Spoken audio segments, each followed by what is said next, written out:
Hey guys, we are in my shop and we're going to do a little talk about a relay or a blower control relay slash circuit board for a PSC blower. A lot of times we don't deal with PSC blowers on new equipment any longer, but when we have to retrofit a blower to a ECM motor, sometimes we go back with a PSC, as I've done in a few of my videos, just because of cost, and ECMs can be a little bit more problematic in the long run than a PSC blower.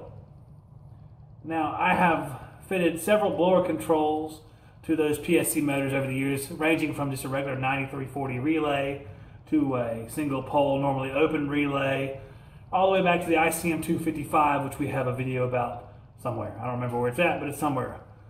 We're going to talk about another relay today made by ICM that has a delay on make and delay on break for the blower. So let's take a closer look at that. The ICM251B. Take a look at it. As you see, we have just a regular blower style relay mounted onto the board. A few other terminals and two dials here on the left side. We're going to take it out, take a closer look at it, and see what these little things mean. All right, let's take a look at the ICM251. We have two dials here and here. As you see, we're also made in the USA, which is a good thing because it's very difficult to find. At the top, you see delay on break. After the fan call is gone, this is a post-purge adjustment to let the blower run for a certain amount of time before it shuts down. Now, as you can see, it has seconds written right here, so it goes anywhere from 12 on this end of the dial all the way around to 390 seconds, which gives you a nice long delay. You probably don't need that much, but you can decide by turning the dial, and it's got a little slotted head, so you can just put a screwdriver in it and turn it, but it's really easy to turn. And you see there's a point on the dial pointing to where it's at. Right now we're around between 200 and 390. On the lower, you see delay on make. So when a call for the fan is initiated, it waits a certain amount of time before the fan comes on. And this allows your coil to get cold or hot depending on what cycle you're in. Hot for if you have a heat pump. So you probably can't delay 180 seconds on a heat pump or else it'll go off on high head pressure. You may be able to delay 30 seconds on air conditioning so the coil gets real cold, but you wouldn't want to do it much longer than that or you start to get frost on it. So somewhere between 1 and midway between 1 and 90 is probably where you'd set that. I'd only set it for a few seconds because that's all you really need to get a coil nice and cold on an AC.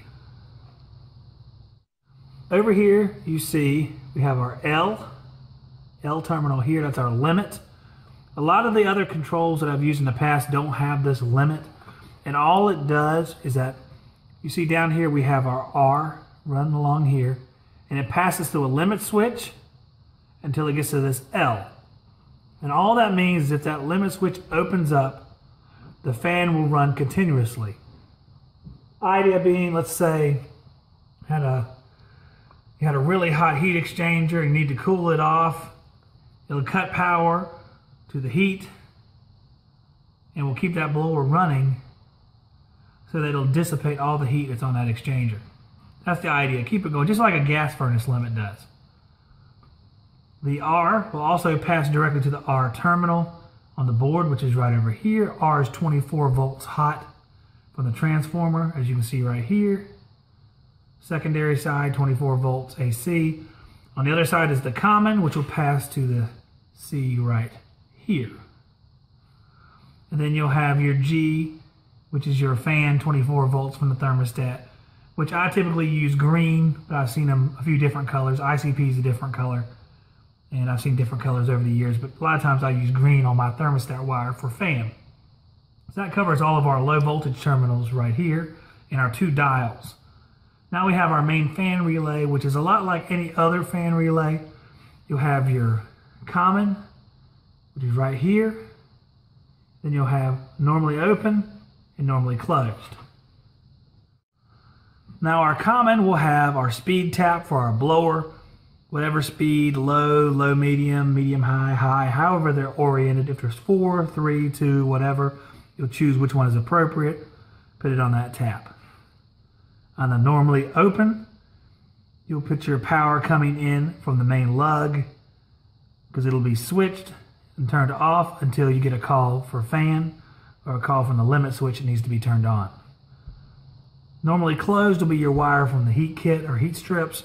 So if the sequencer closes and there's no call for fan, it'll let the blower run at whatever speed you've chosen. So it's pretty simple, but it gives you a little extra control with the post-purge, delay on break, and the delay on make when it first gets the call. So it's a nice control, it's relatively inexpensive, and you can retrofit it for many applications. So I think it's pretty good to have whenever you're doing that sort of thing with an ECM motor replacement or just an older air handler that uses a PSC blower and the relay goes bad. You can go ahead and put this thing in.